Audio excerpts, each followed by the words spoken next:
All right, and we're live. Good afternoon, everybody. My name is Jordan Orsak. This is Lifelong Learners, and I'm joined here by a local Houston legend, Grant Goodman. You might know him from the campaign. Had some activities with the GOAT, and also he is in the Stranger Things season coming out later this month. So, Grant, welcome to the show. May 27th. May 27th. Go watch Stranger Things. The first seasons were really, really good. I love the 80s aesthetic, so I'm really excited for this, and I think it's going to be a huge season. Thank you. Me too. So, Grant, I'm so glad you're on the show because, you know, the purpose of the show is really for people to learn. And I feel like as a child actor, you were forced at a very early age to learn, or like drink from a fire hose almost. Yeah, I would say so. I mean, most of my colleagues were adults throughout my life. I was working and had an accountant, and I was 7 and stuff. And how do you think that's translated to your life now as an adult, having all that experience at such a young age? I definitely think I acquiesced the skill of seeing through people's shit pretty early, and kind of just I don't know, I'm a little more mature to a certain degree, where I would have conversations with adults more so than people could younger, and nowadays it's I can kind of talk to anyone. That's a great skill to have. Yeah. Yeah, it's seeing through people's bullshit's especially important with social media. Almost anybody can fake a following and look like they have their shit together, and if you just trust the numbers, then maybe you will fall for it. So it's good you have a good litmus test for bullshit. Yeah. And hopefully you'll be honest with me if you think I'm bullshit. Okay. Well, I want to start by the basics. How do you get into something like child acting? It seems like something that you don't just fall into. Yeah, so when I was little, I tried all kinds of hobbies. Didn't care for soccer. Didn't care for hip-hop dance. Glass blowing was cool, but I knew it wouldn't be my after-school activity. How do you get into glass blowing? I just went to a place. It's honestly, it's cool. I mean, It's very warm. But yeah, I had really just tried all the top tier hobbies, didn't care for them, tried the secondary hobbies, tried some of the weirder ones too, and then was you know what? One of my family friends was hey, my kid's gonna be in Robin Hood, would you want to try out for it? I was sure, and I auditioned for Friar Tuck, and being Jewish, I didn't know what a fryer was, and I was oh cool, I love fried foods, so this is gonna be great. I'll be a guy in a play who makes mozzarella sticks. Maybe this will be my new calling. Anyway, they put on the brown robes, and I'm oh, this is one of those Pope things. And they bring out the little kids for you, and you say, okay, now you do your part with the little kid as a priest should. Yeah, exactly. Just kidding. But yeah, it was funny. I agreed to be Friar Tuck, thinking he was a deep fryer.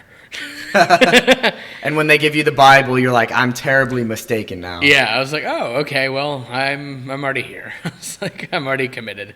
Just one more hobby I can quit. And then I really liked it. I had a really good time, It was cool. I was oh, I had a pretty good, it was kind of my breakout role, I guess. And then afterwards I was you know what? I really enjoyed this. Maybe I'll try something different. My parents always tell this story that we were watching the Kids' Choice Awards, and I was I want one of those or whatever. And I don't remember that story, and I don't know if they tell it because it sounds good or whatever. I don't know. But I guess I believe them.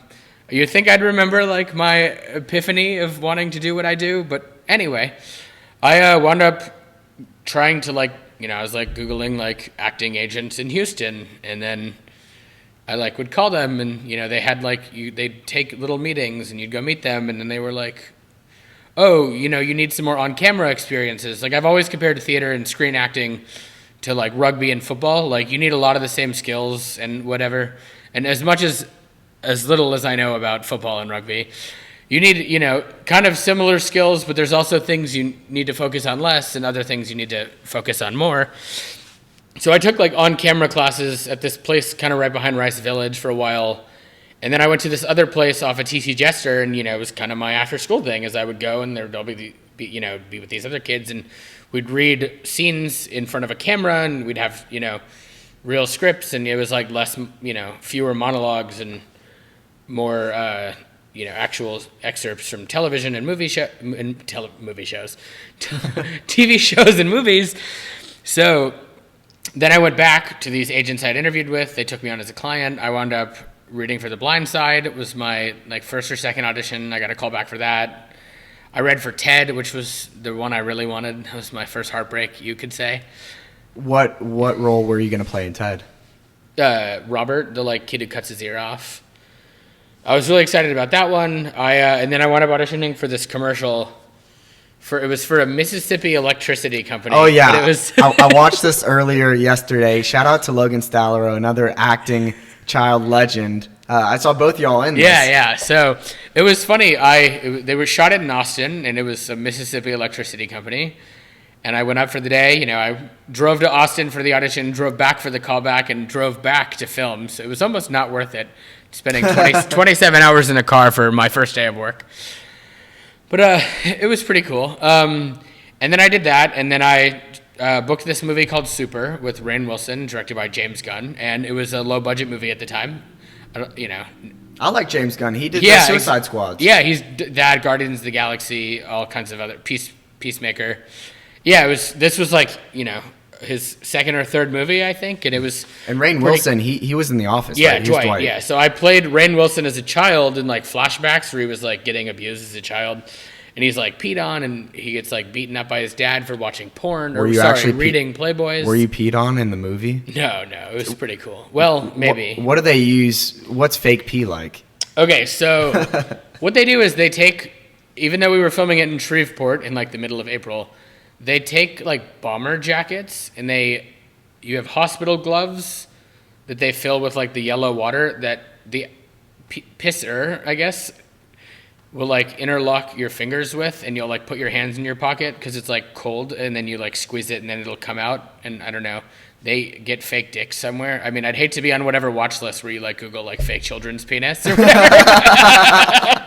But yeah, I guess they buy some of those somewhere. I don't know. I mean, it's that was the beginning of me being impressed by some of the lengths they go to really pull off movie magic. Just why don't they use a real dick? I mean, come on. A real child's dick. Oh, you were peeing. No, I was getting peed on, but by fellow bullies. Oh, yeah. By another kid, yeah. Yeah. Okay, yeah, I would not advocate for child dicks to be shown on movies. In fact, I watched an Oscar-nominated short the other day, and they had little person porn. They had 2 minutes of a little person moaning in the camera, getting, had sex with, and it was terribly, it was tough to watch. Wow.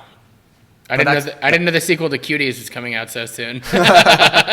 What's Cuties? Oh, that was the movie that was the rotating villain on Fox News for a month. It was a movie about children exploitation, and it was on Netflix. It was a French movie. It won a bunch of awards, and people were screaming, crying, and they were whatever, it was advocating for child exploitation. It just which it was a bunch of people complaining who had never seen the movie, pretty much. But it was, I wouldn't call it tasteful, but... Yeah, it's strange what passes for art nowadays, but at the end of the day, if it's worth a conversation, it's what the fuck, Yeah. So anyway, I get peed on, and I have like fake piss running down my face, and I'm like, sorry, Dad, I'm never fucking playing baseball. It's like, I found my calling. I'm like rubbing fake piss off my eyes. I'm like, yeah, this is my job. I was like, I'm happy. I was like... What'd you like so much about it? Was it that it's like wacky and something different? I don't know. I mean, the grandiose of even like that, medium low budget movie I was on is like honestly just exhilarating. I really just like the environment of movies. It's like really happy, it's the happiest industry on earth, as they say. So yeah, I did that, and I was like, wow, I love doing movies, and the rest is history. Kidding. So yeah, I wound up auditioning. I did this rom-com called Playing for Keeps. I was cut out of most of it, and shot that in Shreveport also. Did the campaign. I was in G.I. Joe. I was supposed to be in G.I. Joe. The campaign was your big break. Like, that's where everybody recognizes you. Yeah, you could say that, yeah. It's crazy. We're, coming up on the 10-year anniversary of the releases in August, and I have multiple strangers come up to me a week and ask for photos, and I'm like... Still to this day? Yeah, I'm like, how long am I going to resemble a 12-year-old? But, like, at least I haven't gained that much weight, so... Maybe you could go with... At least I have the figure of a 12-year-old. Still got the sense of humor, I see. Yeah. Maybe you could try a new hairstyle. People wouldn't recognize you. I feel like it's the curly hair. It's iconic. No, I think it's my formula, and I also worry I wouldn't book as much other stuff. Like, I get very warm, and, I don't care for the heat, and it's a serious problem here. But every time I want to cut my hair, I'm like, no one's going to put me in their fucking movie if I cut my hair, so I don't. I don't know. I think you could give it a try, but I do agree. As someone who also has an afro typically, it is certainly an eye catcher. But I shave my head because, dude, being bald feels fucking fantastic. Like diving into a pool with no hair, it's bliss, and being able to wake up and not have to do your hair, all these different types. It's a good look. Yeah, I don't know. I would say I kind of prefer being in movies to swimming, but we'll see. We'll see. Hey, it's working out pretty well. Stranger Things is a nice catch. Yeah, I'm really excited. So I want to talk very briefly on working on Stranger Things because it's such like a mega hit Netflix deal. What is it like working on it's season 4, correct? Yeah, season 4. I mean, they've already struck gold, so it's going to be like a high production. So there's got to be a lot of moving parts on the set. Is it super high octane, like very intense when you're there? Yeah, I mean, I wouldn't say it's not like a cutthroat environment. I mean, everyone's like pretty nice, and I like really love it, honestly. And yeah, I mean, they're perfectionists. It's why the show turns out perfect. Is we do take a ton of takes. Of every angle, of every eye line, everything. Like they're so thorough, but like that's why it turns out as well as it does. And also, it's like the most crew I've ever seen on a movie, like on a project ever. There's so many people that work there, and there's all kinds of positions. I'd have to check out the call sheet, but there's probably upwards of 300-400 crew members. So if you're shooting a scene, there's hundreds of people around, actors, people working on the production side. It's like a big deal. Yeah. And it's like, wow, I really can't screw up. Like, I botch a line, and like now the lighting people have to readjust and whatever. So there is that pressure, like to being in something perfect, you have to really be perfect. And how do you act under the pressure? Does it affect your performance at all? No, it doesn't. There's not that many people in front of you, especially because we've been shooting on location and because of COVID. So like, wherever we're shooting, if it's like largely indoors or something, like most people are outside of the building, like watching on from monitors. So it's not like, I mean, it's fewer people directly in front of me than it would be at a theater, for example. And I also can screw up. It's, I always said like theater's more impressive. Yeah, it's like one take, and if you fuck up, it's like you're still in front of hundreds of people. It's one take for 2 hours, yeah, in front of a bunch of people. Have you done theater before? Yeah, not since Robin Hood, no. I did, I was Tom Sawyer back in the day at, I think it was the Alley Theater. Yeah, they're cool. They're great. Yeah, I really enjoyed it. There's some psychological power when you're in front of a lot of people. You tend to perform better. Yeah, I would like to have a stand-up chapter in my life. For sure. Like, I'm very comfortable with audiences. Do you have any bits performed? Or do you have any bits prepared? It's kind of been on the back burner, just because I've had such success with acting recently that I've been capitalizing on that. I'm sure you have some pretty funny stories from acting that would make great bits. Like the fake piss. I think that's a great bit. Yeah, I mean, I always tell that to people at bars, and it works. I don't know. But I don't know, like, the relatability thing with stand-up is like I have lived a very unique life, and I don't know, like I don't have stories from being in college, or I don't have stories from my little league team like a lot of people would relate to. That's fair, but part of comedy is also being able to look into someone's life that you don't experience, and I think that's a reason why we really enjoy social media, is because it's not as relatable, but it's stuff that we hope to be. A lot of people probably want to be actors. Yeah, and I've been striving to kind of just be able to work with an audience. And a lot of my jokes, when I'm just going for it, wherever, have worked pretty well. I think I'm getting there, but I do need to like sit down and hammer something out. It's a craft. That makes sense. Of course. But yeah, I've like really focused more on my acting career while it's going so well. And like, you know, if I was as successful as an actor as I'd like to be, I could just ask for a stand-up special. Maybe. That'd be fucking awesome. Yeah. Hey, if you ever get a stand-up special, definitely come on the show, promote it. I'm sure it'd be hilarious. And I would want you to shoot it in Houston. That'd be pretty dope. Yeah, I don't know where in Houston I would choose, but that would be cool. I'm seeing Steve-O next week. He's going to the improv show. I'm going to ask him to kick me in the nuts. Okay. So if you're listening to this, it's probably after a week, and so definitely ask me if I pussied out or not. I didn't know he did stand-up. I guess, yeah. Yeah, he's had a fantastic journey. I think he's trying to get away from the physical humor of Jackass. I know he does a lot of stuff like on the show, like with fire and flips and that sort of thing. And it's a great way to get money and connect with the fans. So I'm really excited for it. Yeah, that's interesting. Maybe I'll look it up. How would you describe your comedy style? Ribaldry, I would say. Ribaldry? Yeah. What does that mean? Kind of making fun of stuff. More so. I mean, some narratives and personal experiences and stuff, but yeah, I would say like ribaldry. People call it blue humor. That's probably more my wheelhouse than something like dry humor. I mean, I can deliver jokes without laughing, but I don't know. I kind of feel like me like giggling alongside people like works well. Yeah, I like that. You're living in the joke as well. You're experiencing it with the crowd. Yeah. And they know when to laugh. If you do dry humor, it's like, oh, do I laugh? Is this guy a fucking psycho? You never know. Yeah, that's true. Let's do a critique of me in my house. Come on. There's a lot of wacky shit around here. Oh, no, thank you. No? Okay, all good. He loves it. It's fantastic. Nothing to say. I did want to touch on your acting style, because before the show we were talking a little bit about how you like to perform your lines and, you know, what goes through your head when you are acting. Yeah, I would say I'm like much less of an artist than a lot of people are. Like, I don't really like calling it like a craft and whatever, and couldn't tell you one style of acting or whatever. Maybe, no, don't know one. I've always kind of just thought like being very natural has always worked out in my favor. And like, I am used to be growing up was very like guilty of over rehearsing, or like I would just like focus on having the lines down and getting flustered about that.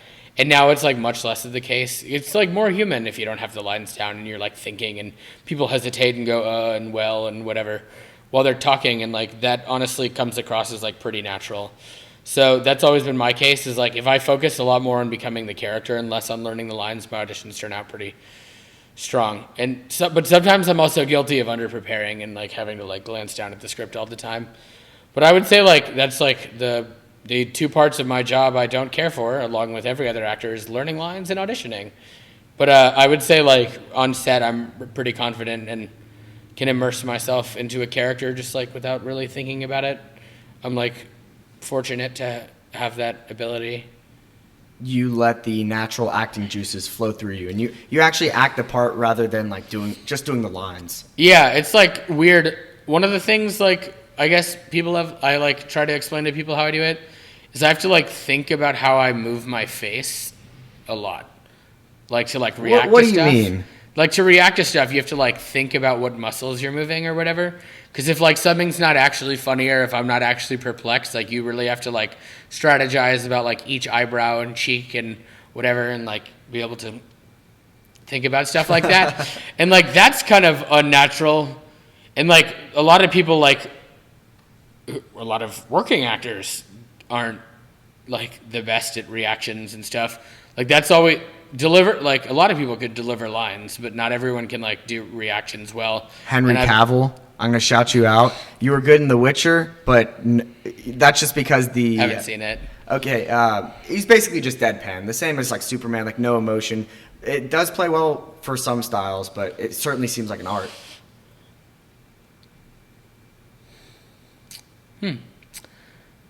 Interesting. You know, speaking of making weird faces, shout out to Sean and Zach Pappert. Are you familiar with the Pappert twins? Yeah, from high school, yes. Oh, nice. They showed me an OG YouTube video. They showed me an OG YouTube video from like 10 years ago of this like corporate looking dude, like he probably had a job and stuff, doing strange noises and weird faces. Have you seen this? And it's just like 1 minute of him like just contorting his face in the strangest ways, making weird noises. Huh. Well, that is interesting. I have not seen. I could have seen something like that, but if you're ever looking for an exactly. acting coach on facial expressions, Give that guy a call. I'm sure he's a goat. I mean, he's got 10 years in the game at least. Yeah. I will have to check that out. That's my father, by the way. He's good. Hello. So, Grant, did you have a bar mitzvah? You said I didn't. No. No bar mitzvah. No. Bar mitzvahs were awesome. I mean, you have a big party, you get some money. Hey, Roxy, don't bother him. Come here, girl. Roxy. She's fine.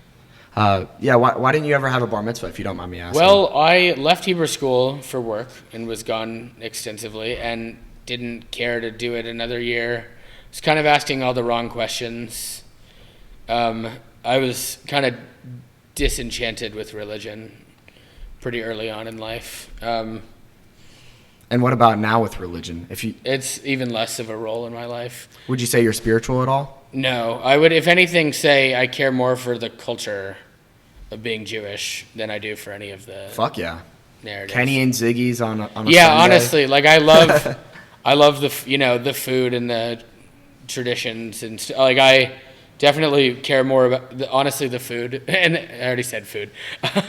We like food around here. The holidays are pretty cool. They're like not very stuffy, which is nice. What do you mean stuffy?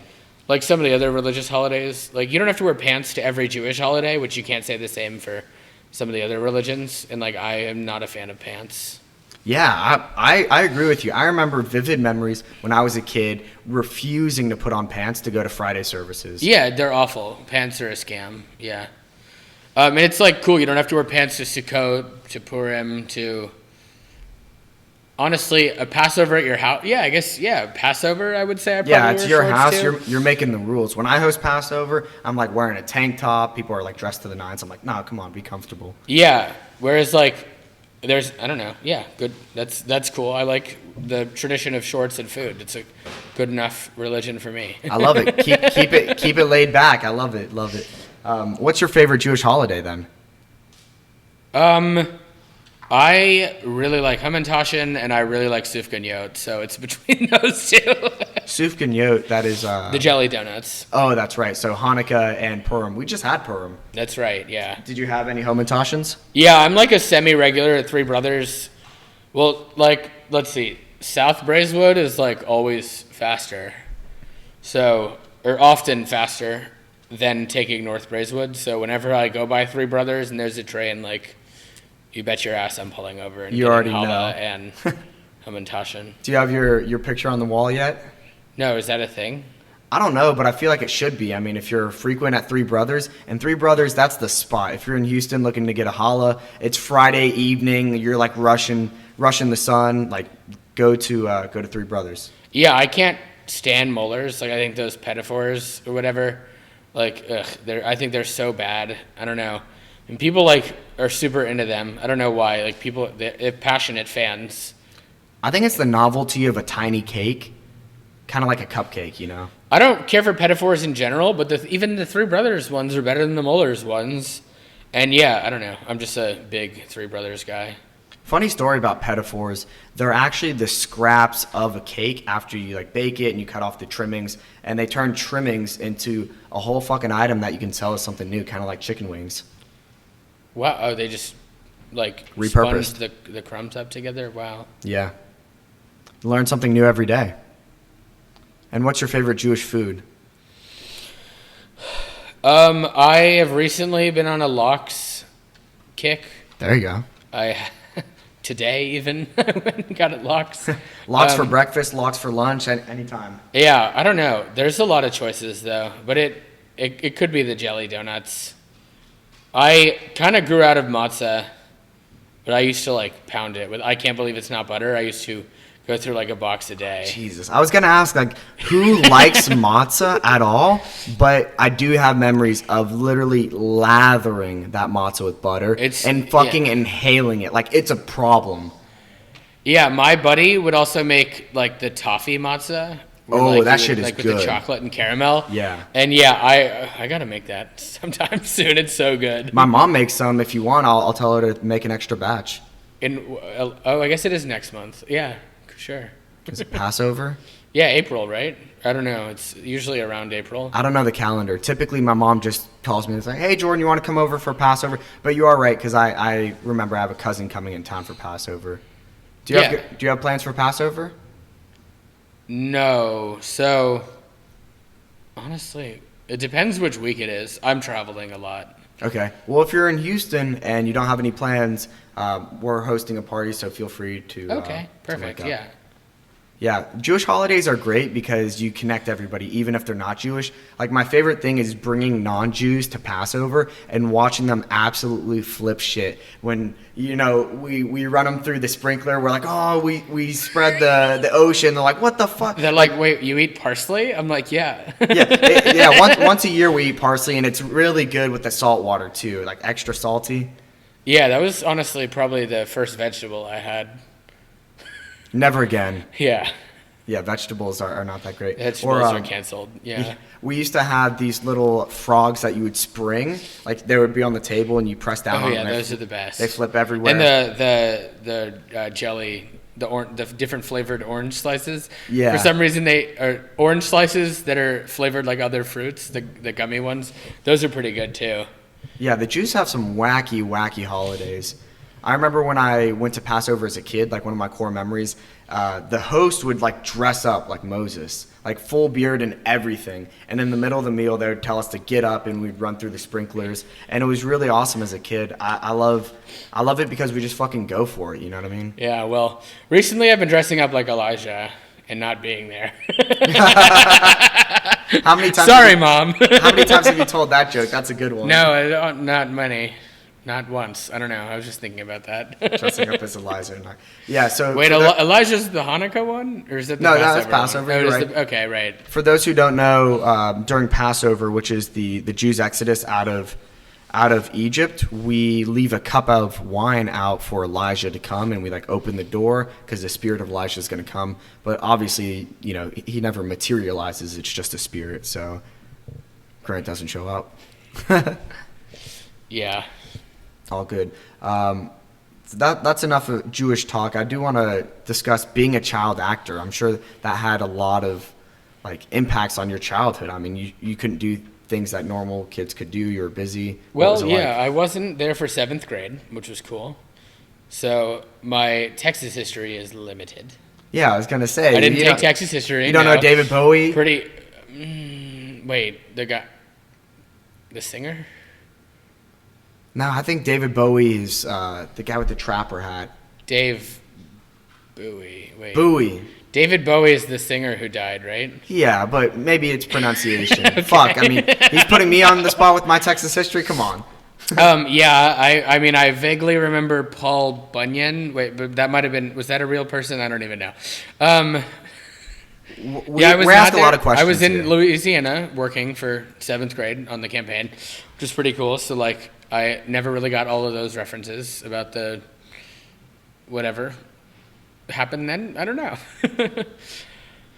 Yeah, that was cool. And, like, I did miss a lot of school, especially in middle school, which was nice. For auditions, I'd get pulled out early, That was pretty cool. Like, a lot of stuff I'd get the night before, and it would be due at noon the next day. So, like, haha, You can't really Chick-fil-A breakfast and then audition. Like, that's awesome, That is a nice life. But I'm sure...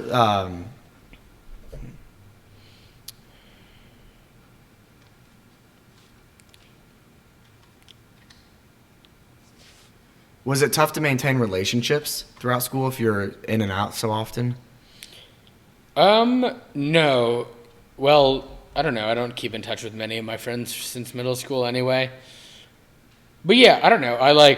It was like I wasn't here once over the summer after like my friend's freshman year of college, and they have all these stories I didn't really hear about and stuff. So like, that was interesting, I guess. But no, I would say, I don't know, like I had other friends who were on club baseball teams and traveled a ton too. It was pretty similar, people miss out on stuff. And I'm also like missing out on watching other people drink while doing what I love. So it's like, boo-hoo. Yeah, you're not really missing out Yeah. much there. I do see you at bars though. I think last time we met, we were at Kirby. Do you drink? No, Why is that? never took a liking to it. That's good. Drinking destroys a lot of lives, and it also destroys a lot of wallets. Yeah. I would say I drink a drink. I eat an equivalently unhealthy amount of ice cream in lieu of drinking, though. I would say that's my worst vice. I mean, I'm on a first name basis with Baskin Robbins, like 4 different McDonald's, everywhere that serves gelato in the greater Houston area. They're like, welcome back, the Huge. And I'm like, yeah. And they're like, put it on your account, sir. I'm like, yes, thank you. He's kind of a celebrity when it comes to the soft serve. Yeah, I would say I definitely, it's like, I don't drink or smoke or any of that stuff. But I would say, like, I will eat late night as much as the drunks do. Like, I'll be the only sober person in the Whataburger drive-thru. I'm like, don't rear end me again, please. Jeez, you have some bad stories there? No, not really, but I have been like, I've seen people like cut people off in line, and I'm like, I've witnessed some fights and stuff in the Whataburger lines at the odd hours. I've recently been into Halal Guys lately. It's a better experience. Yes, Halal Guys is great, Unreal. and they're open late. Unreal, too. Yeah, it's great. And Cantina Barba in the Heights, the taco shop, unbelievable. Yeah, also open late. They close at 3 in the morning every day. Yeah, it's great. Yeah, we love Halal Guys. You get that gyro with the chicken, fuck ton of white sauce and the hot sauce, it's and you're killer. just burning everywhere. But for some reason, you come back for the pain. You're like, I'm ready for it again. Yeah, it's honestly they actually have the best fries in fast food too. You think so? Yeah. I gotta put you on Big Guy's Chicken and Rice. If you're ever in the Dallas area, I'm sure they have locations elsewhere. But Dallas, Deep Ellum, it's essentially halal, but they have really good like the waffle fries that come from the freezer, and you just throw them in there, and they're like a little bit yellow. Yeah, I'll give it a whirl. Yeah, Halal Guys is fire. I could say I've been to Dallas enough for a lifetime when I went once the other day, so. I mean, we're from kidding. Houston, so like I'm fuck kidding. Dallas, but I went to school at SMU, and I actually really enjoyed Dallas. The people had, they definitely have an air about them. They feel that they're a little bit better, but it's more similar to Houston than it is many other cities. No, yeah, I had a really good time up at SMU for Halloween. I was impressed how hospitable people were there. Hell yeah, we got Southern Comfort. We also got those Southern Bells. I'm sure you saw some blind mice walking around, and it's nice and hot in Dallas too, so they're not wearing much. Yeah, I had a really good time. It was interesting. Like it was like at a nightclub and stuff. I don't know. It was not. I thought it wouldn't be my cup of tea, but I really enjoyed it. Yeah, clubbing is the big deal at SMU because you don't have parties on campus houses, right? Being that they're owned by the fraternity, so we always rent out, clubs, bars, that sort of thing. So it's definitely, Dallas, the bougie lifestyle. You also said that you went to TCU the night before. Was it as good of a time? No, afraid not. I'm not surprised there. TCU, People say SMU and TCU are similar, but you said it was bland, not a lot of fun. Yeah, it's a shame they share latitude. I would agree with that. Come on. and the Iron Skillet, you best believe we're coming for it. That's the trophy for the football. Oh, yeah. Iron Skillet, baby. Yeah, we do. A lot of people think we're similar schools, but I guess people are more different than we think. Yeah, they were very different. Yeah. Have you been traveling at all recently? You could say that. For pleasure at all? Yeah, I pretty much travel nonstop. I was on like 70 flights last year. Holy shit. Yeah, no, I like pretty much kid that I'm imprisoned in the sky. Wow. Wait, before we move on, I just got to ask, since you're a flying expert, give me the rundown. What are the best airlines? What are some of the pet peeves? I love Southwest. Their airport in LA is like, they fly out of the Burbank airport, which is like a joke. Like it's a ghost town compared to LAX. And then in Houston, it's like also a lot easier to go to like Hobby versus to Bush. So I would say I'm like a Southwest guy through and through. I like, sitting in the front row. I like the free bags. They have really great snacks. They have the most soda choices. And then I would say I often find myself flying American the most, just because of like their route map is pretty great. I really enjoy Delta too, and then I loathe United. Yeah, It's awful. I detest United. people like United because of the status. Like at my old job, my boss was like, I like United. It's about the status and all this stuff. And I'm with you. I'm like Southwest. Everybody gets on the fucking plane. Nobody's having any issues about, oh, this is my seat, this is your seat. Yeah, and the worst part about flying is deplaning, and I hate when like people who won't check their bags like spend so fucking long fumbling in the overhead bins, and I'm like, that's the worst. And like, especially people who have to walk backwards, and I'm like, just gate check it. Like I actually think they should charge for carry-ons and have free check bags. Like that would be so efficient. They could probably add another flight each day to the schedule. Like that would be how I would run an airline. I also, I'm really tolerant of the middle seat because of the air conditioning, because the AC vents are directly above you. People always find that to be weird. And you run a little bit hot, it sounds Yeah, like. exactly. So it's nice. And if the people to the left and right of you aren't using theirs, you can have like one blowing on you and another one blowing on your face or scalp or whatever. So I've always been pretty tolerant to the middle seat. And like, even when I fly Southwest, I'll like set an alarm and like check in exactly on time.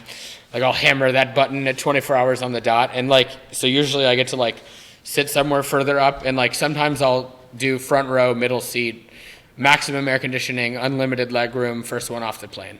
That is pretty nice. That's my strategy. But you get no bag underneath. I guess you're traveling light. I always travel light. I have, in the 130 times I've flown in the last like 2-3 years, I've had a backpack once. Like I exclusively check bags and have a wallet and a phone charger. Packing light, I like it. Yeah, it's super easy. I don't care for like having like a warm back. Yeah, or the neck pillows. I always make fun of the people Not with me. the neck pillows just because they look so fucking weird. Like, I'm all for comfort if you like it, but I just can't believe that it's as comfortable as it looks. I just don't believe it. Yeah, that sounds way too warm. Yeah, and planes get fucking hot sometimes, too. It's awful. Yeah. Yeah, and I like recently I've been flying internationally, and the European airlines have cloth seats, which I guess is like more plush, but wearing shorts means it's like so itchy. Mm-hmm. Like, I just went to Iceland and London the other day. Fuck yeah. What were you doing in Iceland? I had never been, and my mom had always wanted to go, and I saw that like JetBlue flies there for nothing. It's like $200. Jesus. Oh, wait, all the way from America to Iceland for $200. Yeah, so we flew Southwest to New York and spent a night there, and then we flew like to LaGuardia, and then JFK. So it's Iceland Air, but you book it on JetBlue's website, which is actually cheaper than booking it on Iceland Air's website, and it's the same plane. So they have a flight. It's from JFK, and it's $200 each way. You book it on JetBlue, and it's like $200 each way, and the flight's only like 3.5 hours there and like 4.5 back.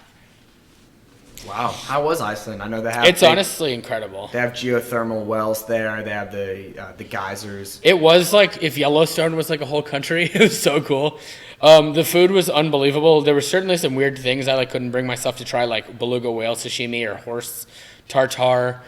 But, Horse tartare. Yeah, I was You can like, still hear it they're name. also it's miniature pony too. I'm like, no thanks. Kind of But- like veal. Like baby. Yeah, except we eat cows. Yeah, I guess so. But I'm sure in the olden days, hey man, your horse dies, it's no longer a vehicle, it's now a meal. Yeah, I guess so. But yeah, Iceland was awesome. We spent like 3 days in the countryside, and we really went there to see the Northern Lights, which would have been nice. You didn't get to see it? No. So the clouds were like faintly green, but no, not anything you've ever seen photos of. So like that was sorely disappointing. Now, Aurora Borealis, Northern Lights. that's caused by the sun's radiation refracting over our stratosphere, our ozone layer, and it bends and breaks the light into all these different light spectrums that we see, and it looks really beautiful. Have you had a chance to see it? I have not seen it. The closest I've ever seen the Northern Lights would be the Simpsons movie where they go to Alaska. So no, I haven't. Yeah, I definitely will probably like go to Finland or something at some point. I gotta do it. You know, if I went a first time to go try to see them, I gotta go a second time. It was crazy. So we were talking to this guy in baggage claim when we had landed, and apparently in the early 70s, they were so strong you could see them as south as El Salvador. Like it was like a freak reaction. So like the entire sky was red in Georgia for like 2 days. It was like 1973 or something. It was like an auroral explosion, it's called. So it was like the sky was red and you could see it like almost down to the equator. And I'm like, wow, maybe that happens every 50 years. That would be nice. Like one day I look up and the sky is purple, you know? I don't know, man. If I lived in a state like Georgia where they didn't believe in science, I'd be pretty scared of a red sky. I'd be like, oh, Jesus is coming. It's the second coming. Shit's going crazy. All jokes aside, I think people in Atlanta are very intelligent. Yeah, that's where we filmed Stranger Things. I've like seriously taken a liking to it. I've argued it may be the best city in America. I've seriously fallen for it. They have a subway, which is great. They have a subway? Yeah, it's awesome. I'm a super regular on the subway. I've worked on all kinds of stuff filming there, and they always put me in hotels off the subway line, pretty like Midtown, like the most walkable neighborhood in Atlanta, is like has like 3 subway stops, and all the hotels, like where I stayed when I was working on that on Tropical Cocktails, was like on the subway line. So it was like, you know, people would complain about the traffic, and I would just take the subway for 18 minutes. It's in baggage claim is like the first stop, so you take it from like baggage claim into Midtown Atlanta. But yeah, it's honestly really cool.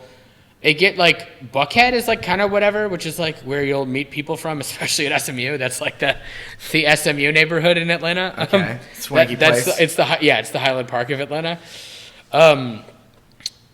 Buckhead's kind of like whatever, but Inman Park and the Virginia Highlands and like there's really really great neighborhoods, and I've like seriously kind of fallen for it, and it's honestly fairly scenic, and the best whitewater rafting in the country is like an hour and a half away. I had no idea. The Chattooga River, which is the border of Georgia and South Carolina, so you like park in Georgia and then they drive you into South Carolina and then you whitewater raft back down to your car in Georgia. And it's like they have 17 class 5 rapids. Class 5? Holy shit. I was in Colorado last summer, and I did some class 4 that were pretty crazy, but class 5, that's kind of scary. So there's 2 guides per boat, and then there's also points where one of the guides gets off and like has like ropes and like lifesavers, and they'll like stand on this, like they'll walk themselves like past the rapid, and just in case someone like gets flipped out, they'll like be there to do like emergency relief, which is kind of interesting. Wrangle them up. Yeah, whitewater rafting, because it's like kind of colder. Is kind of the only outdoor activity I really like love. There you go. Like the water. Yeah. When I went to Colorado, I was really fascinated by the cameraman who actually floated down the river with us in a kayak. Yeah, and I was like, remarkable. Yeah, I want to do that shit. It's awesome, but apparently it's super fucking dangerous. Yeah, especially it's probably even more dangerous for the camera too. Yeah, those cameras are expensive for real. Yeah, but yeah, I really love Atlanta. I've spent tons and tons of time there. I flew back and forth from there, I think 17 times last year. Wow. So you fly Delta when you're going to Atlanta, right? Southwest. Oh, really? I thought Delta was a big hub in Atlanta. It is the hub. It's the biggest airport in North America. It's like the 3rd biggest in the world. But yeah, Southwest has one of the 5 terminals. Like it's a big, like I'm flying to Louisville, I think, on like April 11th and have a layover in Atlanta. And then I'm flying to Pittsburgh and have a layover there in Atlanta too. Pittsburgh's awesome. Yeah, I've heard it's awesome. Have you ever been before? I haven't. I have like 4 friends from there, and like I heard a hidden gem of the United States. Like I'm going to Tampa in May, which I've heard also great things about. But I went to Minneapolis, which like a lot of people like would just assume is like a whatever city, and I loved it. I thought it was a hell of a town. Wasn't too cold? No, it was. I was kind of angry. I was considering going to school there, and I toured, and it was in like late February, and it was pretty warm. Like it's what many would call nice weather. It was in the low 70s, But they had like the 13th worst snowstorm in U.S. history the week before, and then it was all melted.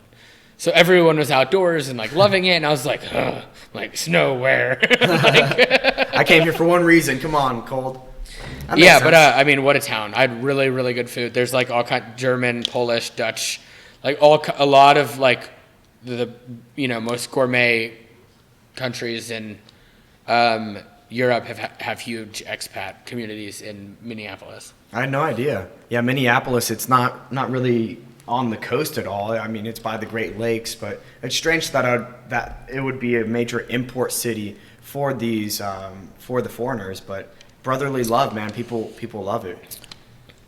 That makes sense. So why do you still have roots in Houston if you like the cold weather so much? I don't know. Well, it's like everything's in Hollywood still kind of like at a slower pace because of COVID, frankly, and everything's like been largely online. So I've been spending some time here, and it's like an easier place to travel from too, because it's in the middle of the country. Like it's nice. I'll like fly to LA, and then I'll fly to Detroit the next week, and then I'll fly to Chicago, and I'll fly to Charlottesville or South Bend or Pittsburgh, or I'm going to Tokyo in May. What are you doing in Tokyo? That's awesome. I've never been, so I'm gonna go. They have not reopened for tourism, but there's heavy speculation they will on May 1st. Going the last week of May. So I booked tickets through American Airlines. It was $600 round trip. Holy shit. Holy shit. I was in utter disbelief. Now, what happens if they're not open for tourism? Then I just have an American credit, which I'll surely get around to using. That is true. Do you know if they last forever, or is it It's just a like year. It's a year from the scheduled departure, I think. Yeah, for international. So I have a year to do it, and like I fly American tons. Like flew American last week, flying American next week. I have status with them and Southwest. Like they're my secondary airline. I just suck it up. If Southwest doesn't fly somewhere, I'll usually fly American. Okay. Now, do you get any international notoriety when you travel? It's weird, like, because the campaign being like an American political comedy, you'd think I wouldn't, but like I still had plenty of people approach me in London. I had two people come up to me in the Netherlands. I think one of them was American though, but I mean, it makes sense that foreigners like our political system. I would agree. It's hilarious. It is hilarious. the actual one, as well as the comedic representation. So, especially what happened. I mean, that was the campaign was well before its time. I mean, things really, in my mind, reached kind of a peak of cartoon. When Donald Trump was president. No matter where you end on the side of like pro or anti-Trump, it's just pretty funny that we have a TV personality and a real estate mogul that can become president. And to be honest, I'm all for the openness. It's just yeah, it's Zelensky too. He was an actor movie before. star. He was the voice of Paddington. He's the Ukrainian dub of Paddington. Holy shit! Did you know that? Yeah, I isn't had that no hilarious? idea. I knew he had that Netflix show, but geez, like Paddington, like if you're doing animated for like kids, that's when you're making it big time. Yeah, I just think it's like hilarious. Like Paddington, considered maybe the greatest movie of all time. And like Zelensky he's the boy. Yeah, he's Paddington. And to be honest, he's kind of showing out right now. Like he sounds like a fucking badass. The things I hear about him. Like, did you see that video of him and all of his like cabinet members? They're like, we're not fucking leaving. Like, we're here. Like, yeah, come no, and get me. Putin. I think Ukraine seriously has a fighting chance. I hope so. Yeah. Now, where I get into controversies is like whether or not the U.S. should help. And to be honest, even in my own mind, I still vacillate on both sides, because I do feel that if we help to a certain extent, that it would be direct war with Russia.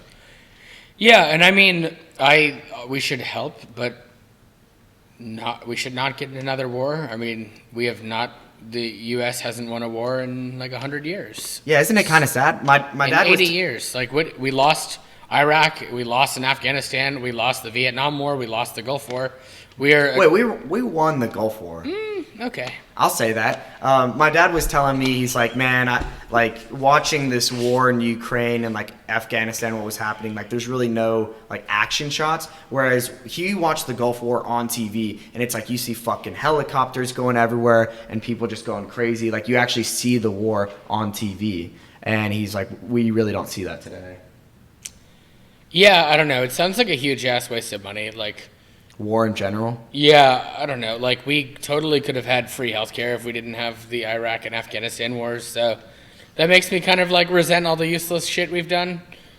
All the money we've just lit on fire or whatever. It's useful for progressing technology. Like now we have crazy jets that can go really, really fast. And I mean, just taking like World War II, for example, that's like we built radar from World War II. Yeah, that was a good one. But like, we also could have spent the money on technology and free healthcare and not killed 1 million Iraqis. That's kind of where I stand. I do agree the money could have been better invested. I'm generally out for free healthcare. I don't think there's anything such as free lunch, but we can certainly spend the money on better things. And right now, I mean, I think paying down the deficit, for me at least, is pretty high up on there. Not my cup of tea, but Really? horses for courses. What'd you say? Horses for courses. It's like a British saying, like, to each their own. Yeah, that's fair. Wait, we're kind of getting political here, which is strange. But you don't think we need to pay down the debt? Is that silly? No, I don't. It's certainly not a priority. I mean, anyway, circling back to movies, I guess. I don't know. No, I don't think the deficit is like a real concern. As long as people will take the U.S. dollar, I'm all for taking advantage of that, I guess. Yeah, it was nice. Like I was reading, the dollar's gotten much stronger compared to the yen. So what would have been like a $300 hotel room in Japan is like $60. I'm in for that. Yeah, no, I'm excited. I was like, wow, I was looking, and gas there is now the same price as it is here. I'm not renting a car. But that made me laugh. I was like, wow, like I'm like, this archipelago manages to get gas for $5 a gallon. I'm like, that's pretty impressive. I think they have such a robust transportation system. Gas probably isn't a big priority there. Yeah, it's awesome. But yeah, it's cool, like hotel rooms. I was looking like you can stay in like a Hilton downtown Tokyo for $65 a night. Like, and I'm honestly fine staying somewhere less fancy too. Mm-hmm. Like, I'd be impressed. I don't know. I've done extensive reading, and they say people like really brace to like have their wallet like completely fucked. That they are honestly usually pretty impressed how affordable Japan is. So that would be exciting. Now, are the hotel rooms? Are they going to be like with the screen doors and taking your shoes off? Do you think they're going to be very traditional, or do you think they'll be Americanized? I don't know. I usually put my shoes in the freezer when I stay in hotels. It's a little. Please elaborate. Yeah, it's a costume designer's trick I learned on set a couple years ago. That if you put your shoes in the freezer, your shoes come out completely odorless. It makes the freezer smell fucking horrible, but it's not my problem. Yeah. Fuck that freezer. And no, I'm serious. I'm like, oh, what are they going to do? Like, hey, we're billing your room because the freezer smells weird. World's stinkiest shoes. Yeah. So I'm like, oh, that's great. So that's where my shoes will be. Will be in the mini bar. Like, I'll probably take out all the ramune and put my shoes in the freezer.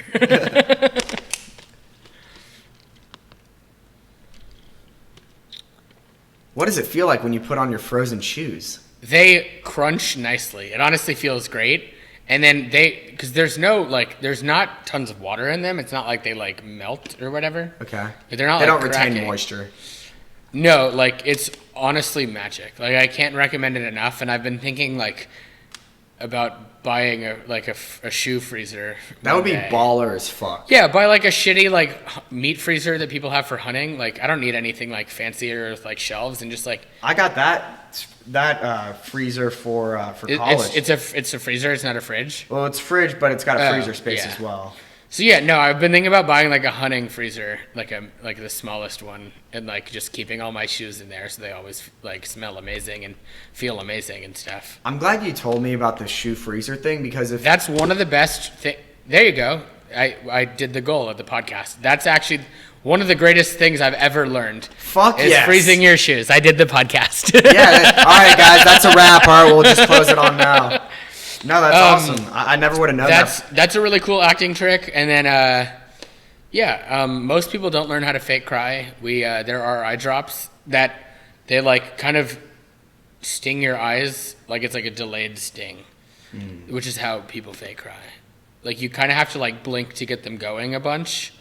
Like you kind of go like, and then they start working. It's like awesome. So yeah, like I know a lot of people who can do like the breathing exercises or whatever, but it is exhausting. And like, in 20-hour days, people don't want to do things like that. Now, if I use the fake eye drops, is it still going to look like I'm crying? Because crying for me is like like if you're bawling out, like someone's died, like your face squishes up like a bear. Yeah, I mean, the tears are only part of it. I had an audition where like I accidentally killed 2 people, and this was like the scene where like everyone's confronting him, and I was like in hysterics. In the movie, you accidentally, yeah. Okay. No, I've killed way more people than that in real life. 2, that's for breakfast. So I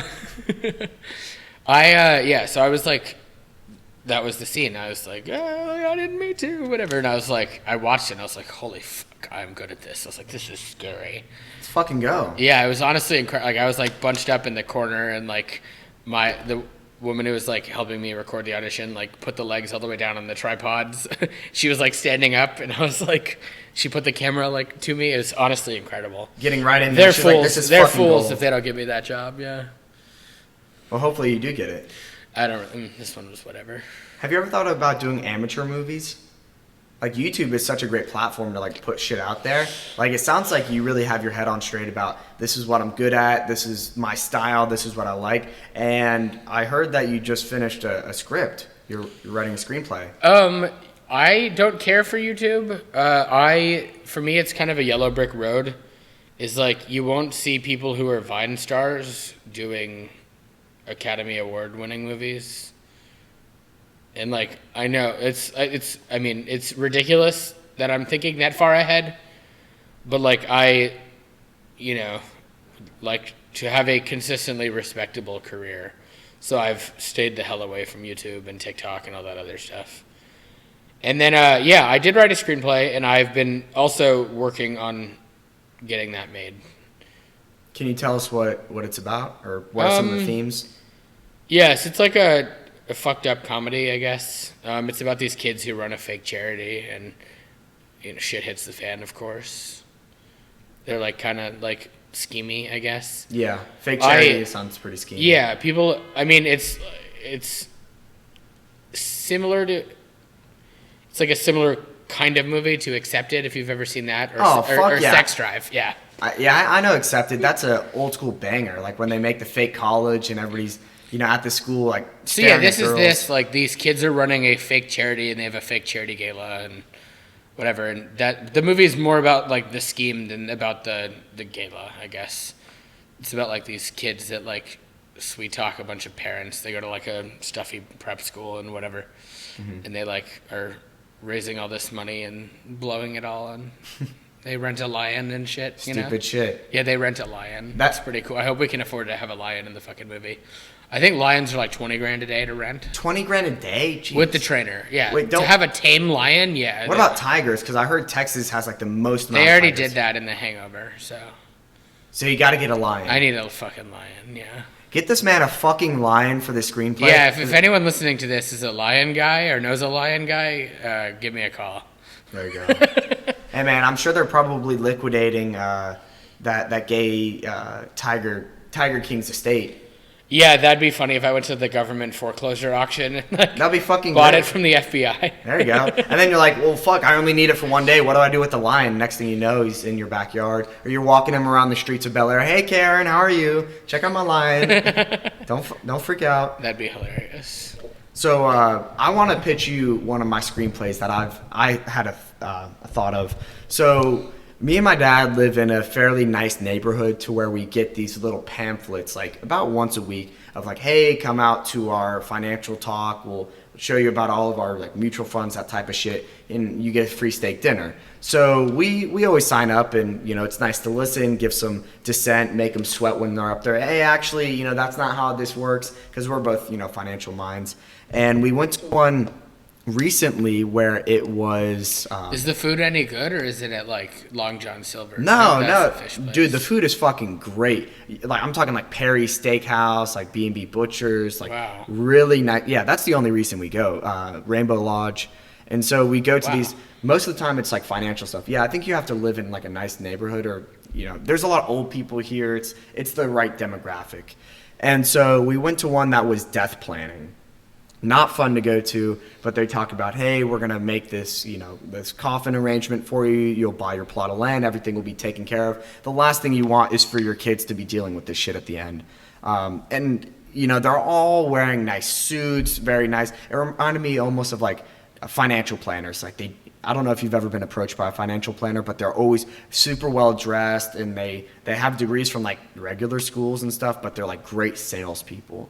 And they just almost look too pristine. And so my idea for a movie would have you ever seen those ads on TV where it's like, hey, we'll buy your whole life insurance plan because you haven't died yet, you're 80 and you need some money, we'll buy your insurance policy. Have you seen those? Yes. Yeah, so the idea is a funeral service that buys the insurance plan. So they pay someone like $100,000 for their $1 million plan, and then they assassinate the elderly person and collect on the plan. And so they buy all the insurance and sell it. And there's a new guy who joins in, and he gets a contract. Like his mom sells it. Oh yeah, he joins in. And he's really excited. He's like, this is great. It's going to give money to the old people. Let me buy the insurance policy of my grandmother because she needs the money now. And she does that. And then they like have this cult meeting where they're like, okay, now you have to kill your grandma and collect on the premium. And he like has to elope with his grandma, and they run away. And it's kind of like an action comedy. Am I selling this? Write the movie you want to watch, There you go. I've always thought that, yeah. Do you have any directors that you look up to? Yeah, I really like Jason Reitman is great. What films has he done? Thank You for Smoking and Up in the Air. And then his dad was Ivan Reitman, who just died like a couple months ago, who did Ghostbusters and stuff. I really like Matthew Vaughn. He's great. I mean, the Kingsman movies are some of like my secret favorites. I just think I like over the top action comedy is like kind of my guilty pleasure.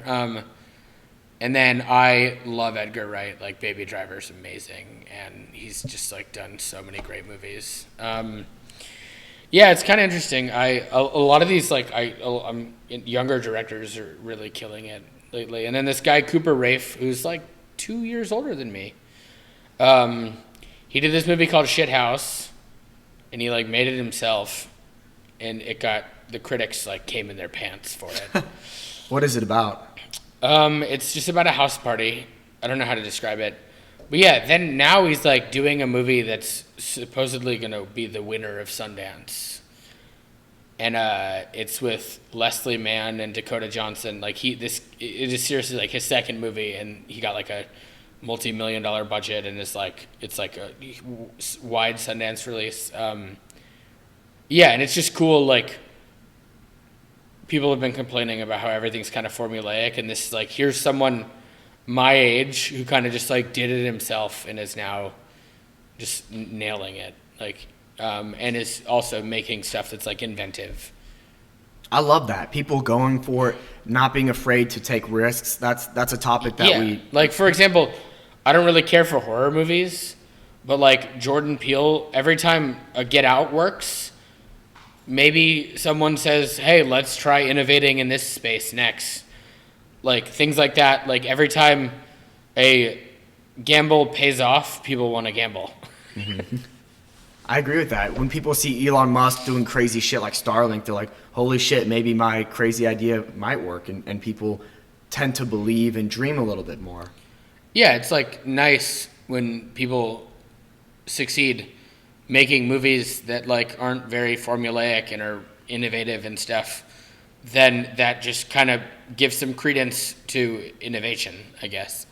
And I think people would like that. I don't know. I've been trying to make this movie and bring back like really fucked up comedy and stuff. Like, do you have any inspiration from it? Like, I know Superbad was very much inspired by, the high school life of the director. You can definitely hear, you can kind of feel, I guess from the beginning. So I had two co-writers who wrote much more of the movie than I did. And they're two of your friends, correct? Yeah. Yes. Yes, they're very good friends of mine. They're from New England. Well, one's from Baltimore and the other one's from Boston. And I gave them like my shitty 40-page rough draft, which was like my movie about me and my friends or whatever. And then they like slowly, we kind of wrote out like a lot of their kind of voice from it, but now it's like vaguely inspired by some of these people. Well, it's a mashup of ideas, a bunch of particles slamming together, and that's how you get new atoms, new elements. Yeah, exactly. It's science, it's movies, it's life, baby. And there's nobody I want to see succeed more in the movie business than you. Thank you. Being a Houston native and always the jolliest guy that I know. I remember my first memory of Grant Goodman. I just had to share this. I was in third grade, just sitting in class, and this little, like a little cute kid, big rosy cheeks, big curly hair, walks in and like hugs the teacher, and she gives him some candy. I'm like, who is this guy? And he'd walk in like every week and just get candy and all these like amazing things from the teacher. And I was like so jealous. I was like, all these teachers fucking love him, and Grant Goodman knew how to butter up the teachers and con it, I guess. Yeah, there's very little I wouldn't do for candy. I would probably hug almost everyone. Do you still go trick-or-treating? No. That would be fucking hilarious. But I do order these exotic caramels from Memphis, Tennessee. They're called Shotwell. Shout out Shotwell. Shotwell caramels. They just recently were put on Amazon, but they make like plain ones, sea salt, and espresso ones, and they come in a variety pack. They're unreal. Like they have the texture of butter. Like you can like literally they'll melt in your hand. They're so good. Holy shit. So I would say like every once in a while I'll do that, and then like I'll order those, I would say every couple of months, and then I love Heath bars still. Yes, they're I so love fucking Twizzlers. good. Yeah. Like anytime I'll like order like a big ass like grocery store order, like when I'm like, if I'm on like the border of free shipping, like I'll just like Twizzlers. Just add them in there. Yeah. It's a constant. It's like American Airlines credits. Like you're gonna use it. No playing around. Let's go for it. Yeah, it's great. But I definitely like ice cream is way more my thing than candy. Have you ever had Jenny's ice cream? Yeah, it actually kind of grew on me. I didn't know it needed growing on people. Jenny's, for me, like first taste, I was like, fuck yeah, it's great. I don't know why. When I travel, I usually go I don't buy the Wi-Fi on the plane, but Google Maps works on American Airlines without buying the Wi-Fi in its entirety, besides the photos. So Hopefully they're not listening to this. Whenever I'm leaving one trip, I will plan the next one blind, I guess. Like I won't be able to see the photos. So when I was researching my trip to Washington, D.C., Jenny's is like the top rated place. And then I went there. It might have been on Thanksgiving. Maybe it was like the day after. I don't know. I went there alone, and then I was like, ugh. I didn't realize it was a chain, which I was kind of like, ugh.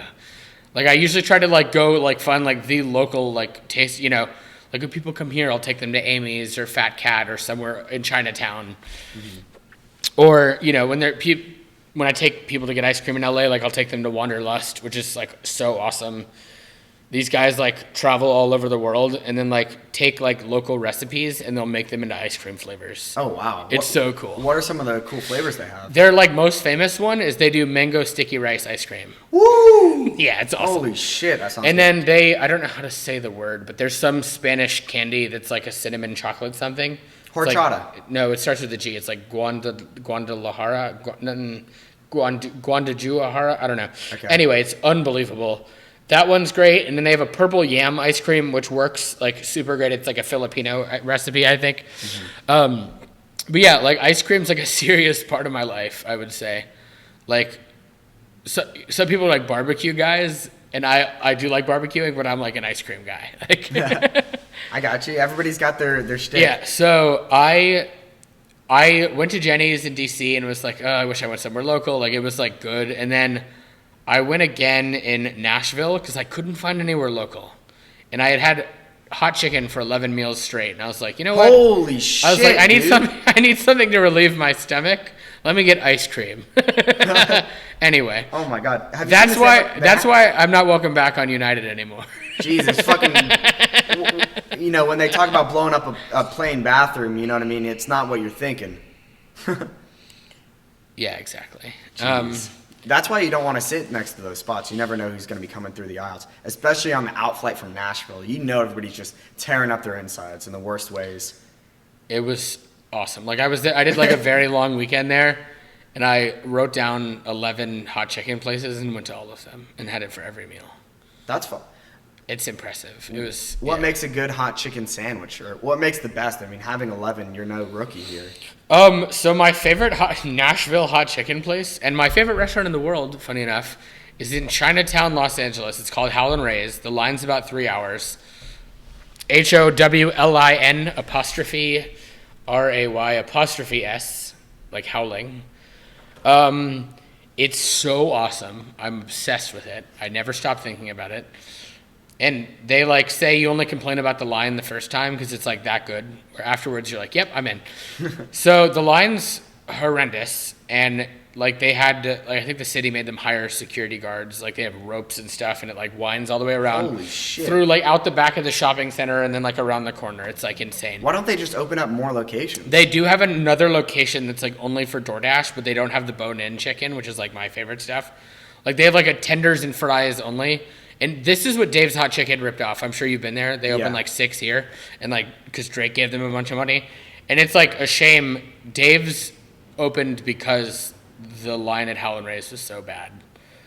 So Howlin' Ray's is missing out on all this potential income because they don't know how to scale. But like on the other hand, the line and you waiting and whatever, and like it's also like they come around with like lemonade and stuff. Part of the experience. Yeah, exactly. And I think it would lose a lot of that, like kind of it would lose kind of the experience if there was like 8 or something. But maybe not. Like I don't like Raising Cane's anymore. I think their quality is plummeted. The chicken keeps getting smaller. Yeah, what the fuck is with that, bro? The chicken is dainty. It has this faint cigarette taste to it too. Just chain smoking fryers. Yeah, I don't know. Out there. It's like if they made a cigarette LaCroix. You know, it's like vaguely cigarette-y. Someone wafted a cigarette in the general location of the fried chicken. Yeah, exactly. I don't know why, and it always gives me horrendous indigestion. Jesus. But it's probably because of how much they're. Anyway, I haven't eaten Cane's in years. Some of my friends will insist we go. And I'll be like, okay, fine. And then I'll get a big-ass lemonade and be like, wow, I wish their chicken was as good as the lemonade. But anyway, when I was working on the campaign, there was one Raising Cane's, and it was in New Orleans, or maybe there were two or three. And it was incredible. And I ate there. If I wasn't at Reginelli's, I was at Raising Cane's. That was pretty much the life. And yeah, and then they came to Houston, and then there was like just the one by Lanier, and I was like, okay, great, And I would go there pretty often, and now there's like 15, and I'm like, wow, Cane's sucks. The chicken's a joke. Mm-hmm. They've whittled it down to Shake Shack portions. Yeah, there's a few things to be said about commercialization of these businesses. I will say one thing is the portions. Their prices. If I price this chicken tender box at $10. Very often it's not going to rise above $10. What I'm going to do when inflation hits is I'm just going to make the portions smaller. And that fucks me over. It's like, look, I don't mind paying fair market value for my chicken. What I don't want is the ratio to be fucked up. Have to go to Chick-fil-A after. Yeah. right next door, there's a Cane's and Chick-fil-A right next door. One second. I just want to say, I pour some out for Jack's Grill. It used to be my favorite chicken tender spot. They do fried chicken with Captain Crunch as the breading. What happened? Dude, new management, and they're just like, it got small, and they just fucked it up. So it is sad when you blow up and commercialize and the quality's not there. But if you don't scale correctly, then you're opening the door for places like Dave's to kind of bastardize this. Yeah, I think Dave's Hot Chicken is pretty good. Howlin' Ray's is like an experience. It's amazing. It's like incredible. And largely everything is to go, or you can like wait an extra 30 minutes to eat at the counter. They have like 8 bar stools. This place is like literally like one of those like, college town grill places where it's like 8 bar stools and like 2 chairs behind that, 2 tables behind that. It's like a narrow. Anyway, Howlin' Ray's is amazing. That is my favorite meal on earth. Let's say I've been 20 times. It's the 20 best meals I've ever had. Everything Holy else shit. is 21. Are there any sides that you get with the hot chicken, or walk me It's through all your okay. order? So what I do is the chicken's that good, where it's like literally the best thing ever. Where I'll get a quarter bird and then I'll get 4 tenders. So I won't eat any of the other sides because like why would I want to maximize being full off of just this chicken. Like their fries are great, don't get me wrong. I ordered them the first time. But for me, it's like I am only eating this chicken in this experience. I'm like, that's it. That's all I think about. Like, no, it's like when you go to a Korean barbecue place and you don't even get water, so you can eat as much as you want.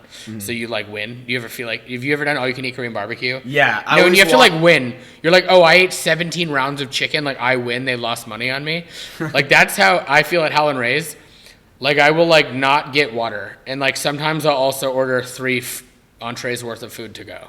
Holy it's unreal. shit. It's so good. Are you the type of guy to like starve yourself before having a mega meal like this because you're like, I want to maximize? Yeah, of course. Yeah. And well, that's the thing is like it opens at 11, but if you get there at like 10, you only wait in line for like an hour and a half.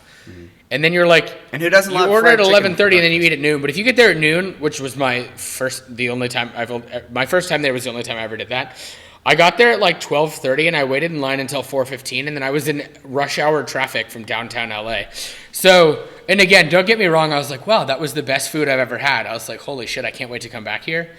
But it's crazy. Like they make 2 chains wait in line. Like I've seen, I saw Ty Dolla $ign there one time. I like met the owner one time and he was like, kind of recognized me and I was like, oh yeah, whatever. And he was like, yeah, Will Ferrell comes by sometime. And I'm like, oh yeah. Like I was like, wow, Will Ferrell waits in line. He was like, no, he has my number. I was like, can I have your number? He was like, one day if you're lucky. I was like, okay, I will keep waiting then. I was like, I don't mind. Not a big deal. Humble pie. I'm honored. It's like, it's so good. It's like, yeah, it's my favorite meal on earth. It's great. It's Nashville hot chicken in Chinatown, Los Angeles. Nothing sounds better to me. And if I'm ever in LA, I gotta go. You got to go. No matter what. Funny enough, the subway actually runs right there. They have a Subway in LA? Yeah, it's actually free because it wasn't worth having ticket salespeople because that few people take it. It's shockingly, and when they're hosting the Olympics, it's going to be done. Like there's going to be a subway that's going to run from like LAX to Hollywood. Like they're going to have a pretty great subway system, something I think Houston is worthy of. Mm-hmm. Like by the time they have the Olympics. But yeah, they don't charge for it. More people take the New York subway in a day than people take the LA subway in a year. I believe that. The New York daily ridership, I think, is like 800,000. The annual ridership in LA is 600,000. That means like a couple thousand people are taking the subway a day. Because you can't, as an Instagram influencer, you can't be caught dead riding public transportation. I mean, if you're not in a Blade, then like, what the fuck are you doing in LA, right? Yeah, exactly. But yeah, Howlin' Ray's, wow, what an experience. It's the best food I've ever had. I mean, I've taken people who've come to visit that are like, oh, like, haha, I want to go to Erewhon, I want to get acai bowls. I'm like, I got a similar suggestion. It's like an acai bowl. Yeah, just much better, and you'll love yourself. Yeah. I gotta say, after all that food talk, I mean, shit, I'm surprised you're not sponsored by Tums yet. Yeah, it's crazy. Like, I wonder if I am just, like, I've got to be lactose intolerant and just disregard it. Like, I just think, I'm like, I don't care. Like, I mean, at this point, it would be anti-Semitic if I wasn't lactose intolerant. Do you really think you are? I don't know. Maybe. I mean, I actually think I've defeated it. You know, some people can overcome allergies. There you go. I actually think I've defeated lactose intolerance. Like, where it's like, oh, here we go again, and then it like shrugs, and then it's like, all right. You stare yourself in the mirror and you say, lactose intolerant, be gone. Yeah, exactly. Well, I have some raw milk that I get from Whole Foods. It's like very low pasteurized, like as natural as it can get. I've been reading about that. I didn't know that it was legal here.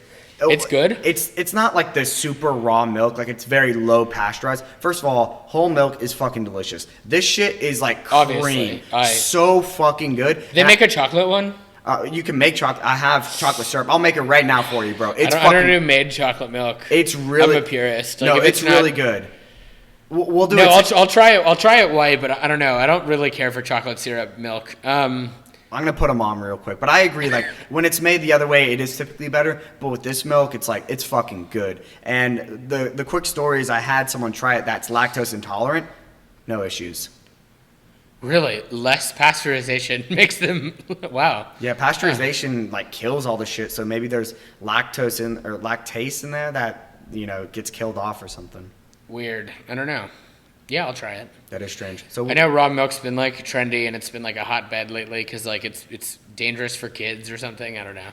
Yeah, I mean. Well, that's totally raw milk, I guess. Yeah, I mean there can be contaminants, and it's kind of like life. I mean, if you live in a bubble the whole time, sure, and no bacteria gets you, you're gonna have a weak ass immune system. But I intend to get raw chicken when I'm in Japan. I'm gonna try it, chicken sashimi. Really? I mean, fuck it, yeah. Jesus, have you heard of that guy, the raw meat experiment, who just eats raw meat? He's been doing it for like over 100 days. He goes to a Whole Foods and just fucking nails like bull testicles, like raw steak, ground beef, drinks eggs, and he's fine after 100 days.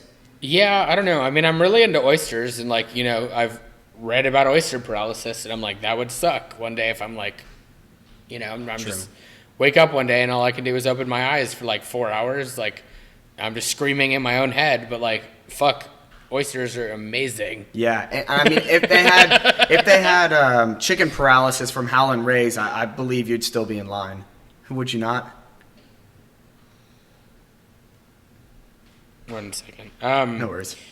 Yeah, unreal. It's unbelievable. We love food, and God bless this world that we live in with beautiful food.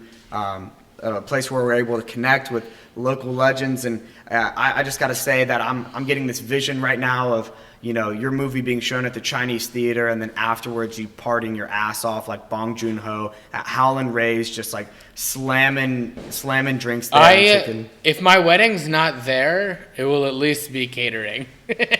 Yeah, that's fantastic. Well, on that note, I want to wrap it up. Is there anything you'd like to share with the crowd? You've been a fantastic guest. Thank you so much. Thank you, Grant Goodman, and peace out, y'all.